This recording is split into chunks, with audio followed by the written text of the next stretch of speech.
Patrios. Poyos.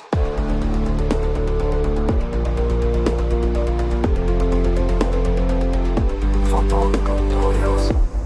Revolucionando o conhecimento científico. Olá! Bem-vindos de volta ao Pod Trials.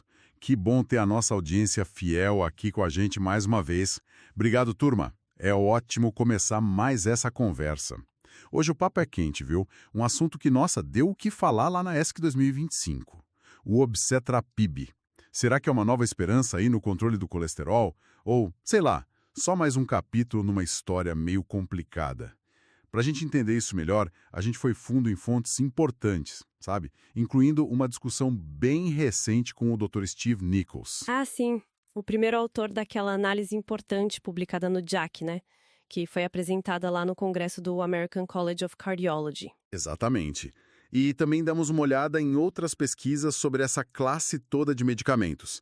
A nossa missão aqui no Pod Trials hoje é tentar dar uma visão bem completa, quase uma aula mesmo, mas assim, de um jeito leve, né? Sobre o Obcetrapib. Vamos entender o que é, como funciona essa classe, os tais inibidores da CETP, relembrar a história meio conturbada deles, analisar os estudos mais novos e pensar no que esperar para o futuro. Preparados? Vamos lá. Então, bora começar a desempacotar isso. Para começar do começo mesmo, o que é essa tal de CETP que o Obcetrapib e os primos mais velhos dele tentam inibir? Ótima pergunta para a gente situar todo mundo. A CETP, essa sigla aí para proteína de transferência de ésteres de colesterol, ela é uma peça bem importante no metabolismo das gorduras do nosso corpo. Pensa nela, sei lá, como um transportador, sabe? A função dela é basicamente pegar ésteres de colesterol, que é uma forma de gordura, das partículas de HDL, aquele que a gente chama de colesterol bom, né? E entregar para as partículas de LDL e VLDL. Que são as consideradas ruins que podem entupir as artérias. Isso, as aterogênicas. E por causa disso, a ideia de inibir a CETP surgiu há muitos anos. E gerou um otimismo, nossa, enorme. A lógica parecia muito simples, muito atraente. Se a gente bloquear a CETP, o HDL vai aumentar, certo? Certo. E aí, com mais HDL, o coração estaria protegido. Foi com essa ideia, com esse foco quase total em aumentar o HDL, que os primeiros remédios dessa classe foram desenvolvidos. A expectativa era altíssima. Mas a história não foi bem por aí, né?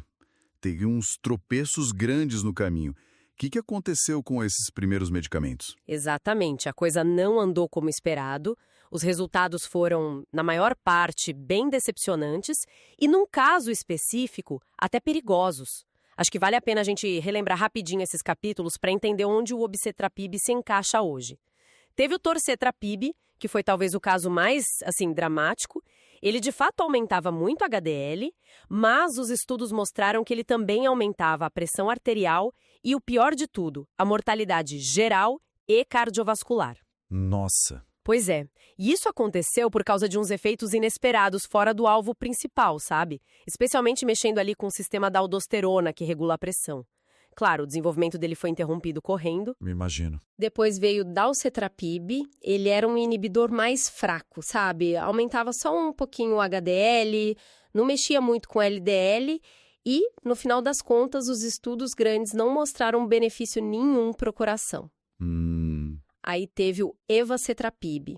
Esse também aumentava bastante o HDL, mais de 100%.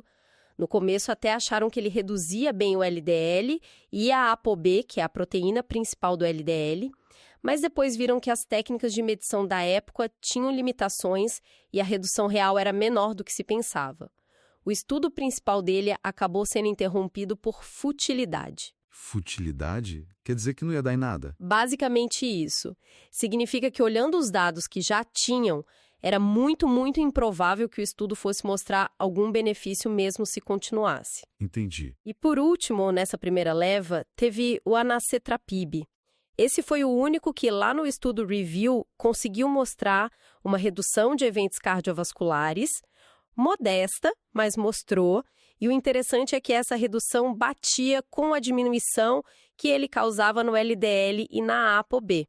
O problema com ele foi outro. Ele ficava muito tempo no corpo, acumulava no tecido de gordura, e isso gerou preocupação de segurança a longo prazo. Então, olhando para trás, parece que aquela aposta toda no HDL como grande herói estava meio equivocada. O foco não era bem ali. Precisamente. Acho que essa é a grande virada. A mudança de visão veio de duas fontes principais. Primeiro, estudos genéticos gigantescos, analisando variações nos genes da CTP em milhões de pessoas.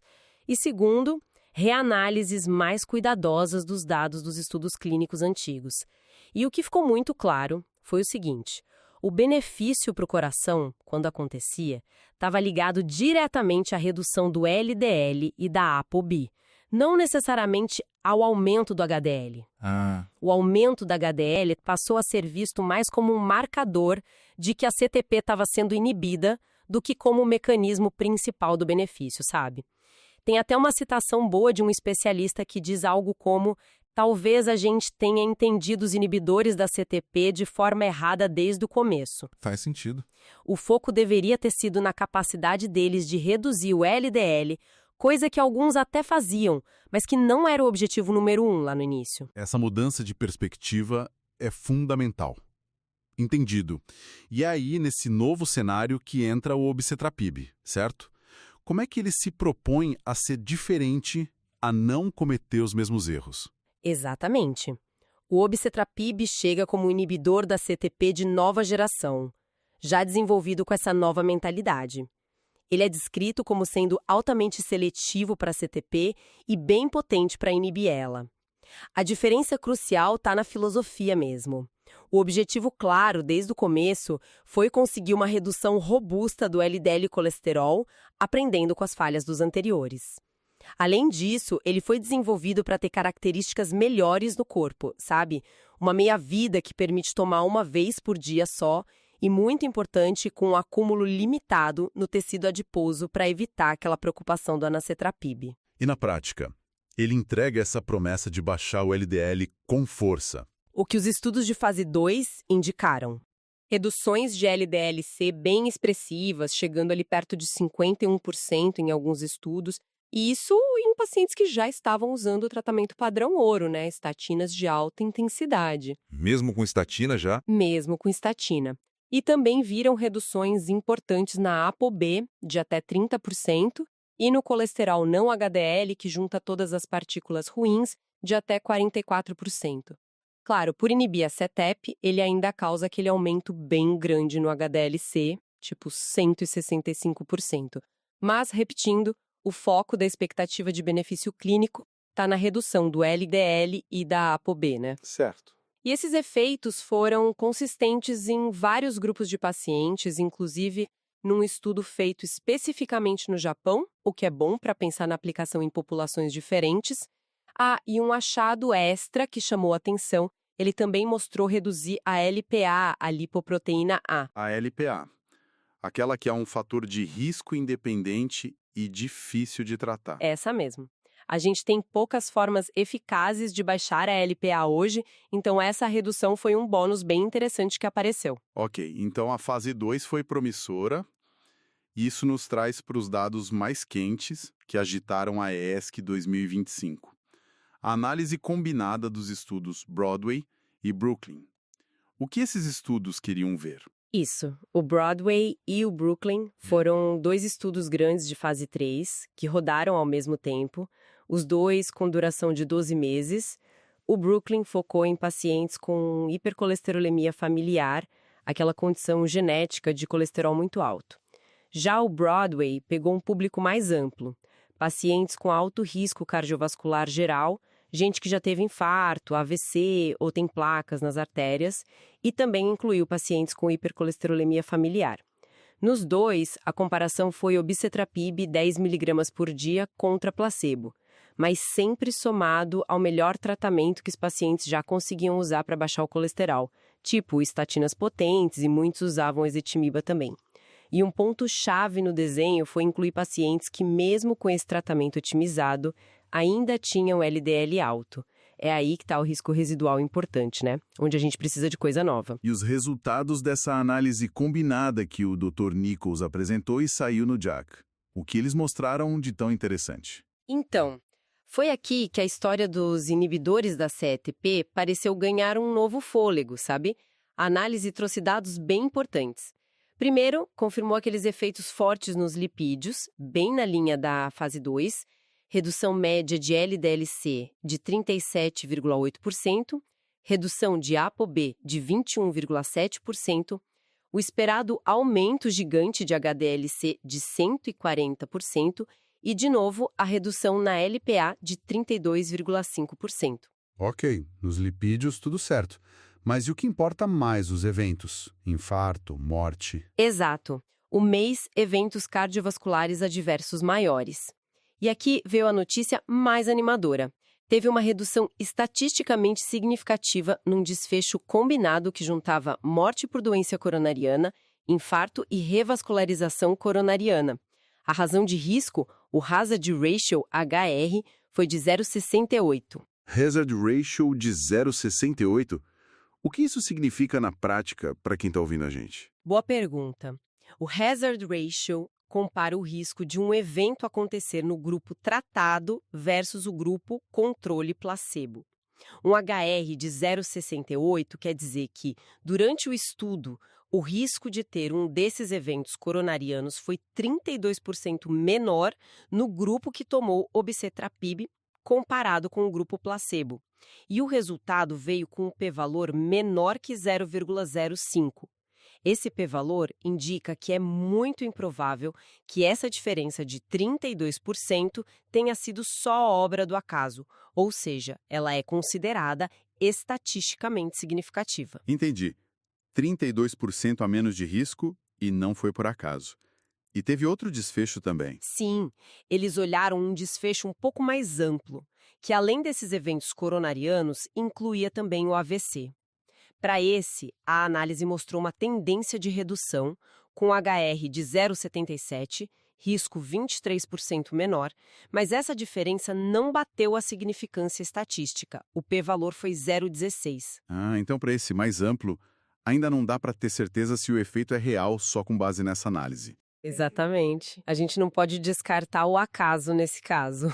Mas você falou de algo sobre o tempo, o efeito ao longo dos 12 meses que foi bem intrigante. Sim, esse talvez tenha sido o achado mais fascinante e que gerou mais discussão. Tinha uma análise já planejada para olhar os resultados dividindo o acompanhamento em duas metades. Os primeiros 6 meses e os 6 meses seguintes.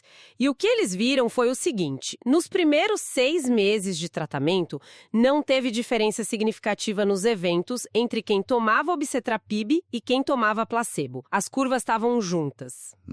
Porém, quando olharam especificamente para o período entre 6 e 12 meses, a história mudou. Nesse segundo semestre, a redução de risco se tornou significativa para os dois desfechos. O HR foi de 0,60, risco 40% menor, P igual a 0,04, para o desfecho mais amplo, incluindo AVC, e um HR ainda mais baixo de 0,45, risco 55% menor, P igual a 0,03, para o desfecho só coronariano. Uau! Então o benefício demora um pouco para aparecer, mas depois ele se firma e talvez até aumente com o tempo.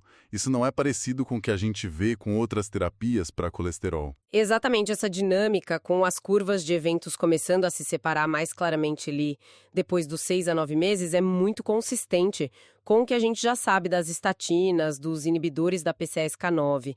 Isso meio que reforça a ideia de que o obicetrapib está agindo por um mecanismo biológico real, modificando a doença aterosclerótica, e isso leva um tempo para se traduzir em menos eventos clínicos, né? Não é um efeito só agudo.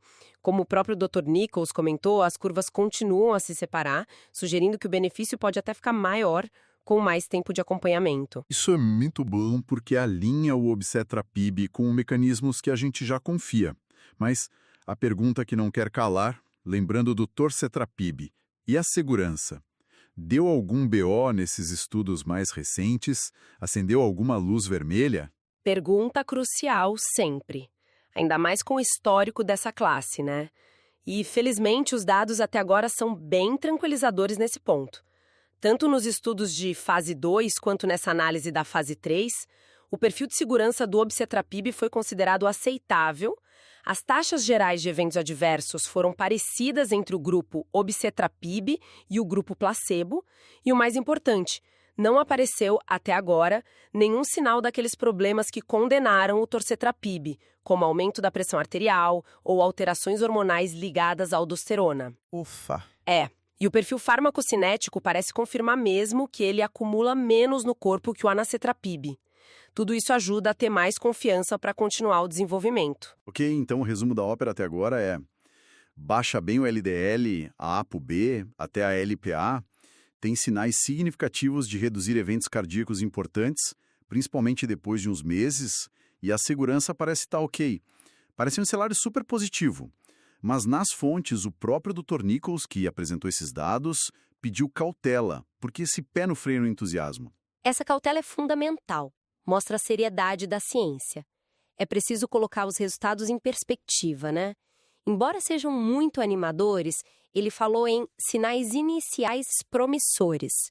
Esses dados de eventos vêm de uma análise combinada de estudos, o Broadway e o Brooklyn, que não foram desenhados primariamente para ver eventos clínicos, mas sim para ver a mudança nos lipídios.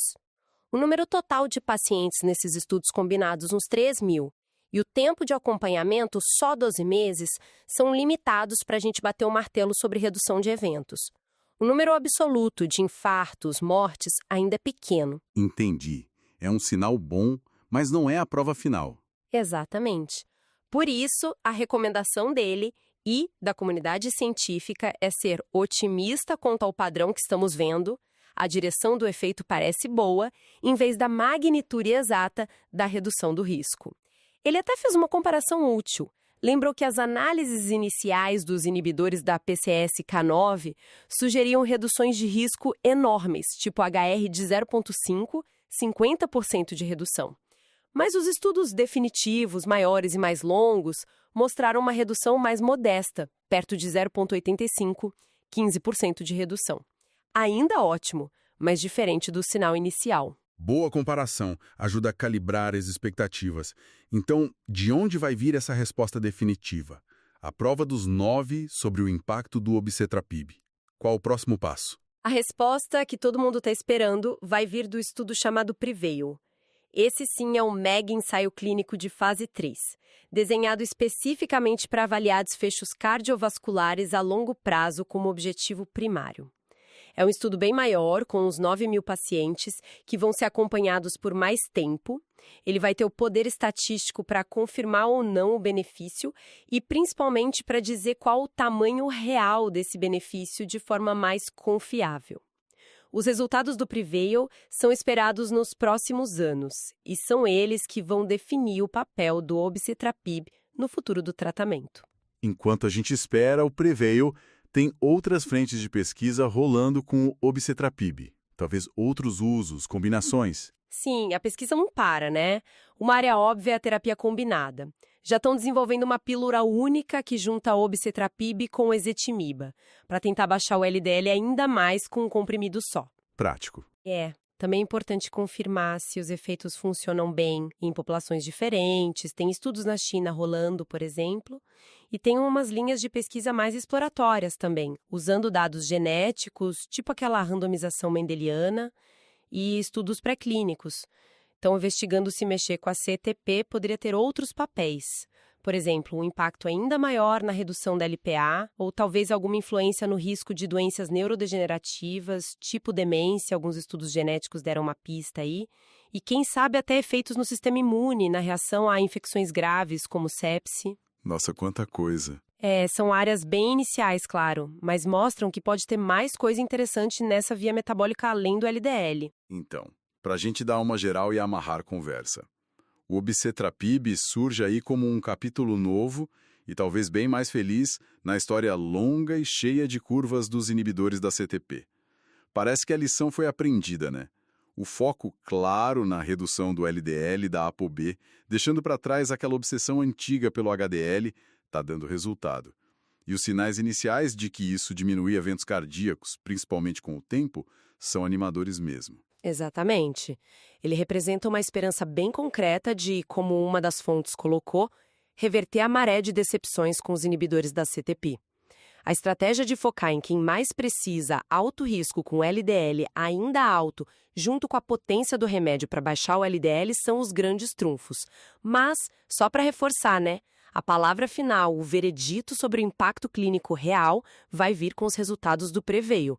A comunidade médica, os pacientes, está todo mundo esperando com muita expectativa. Que jornada interessante essa classe de medicamentos teve, hein?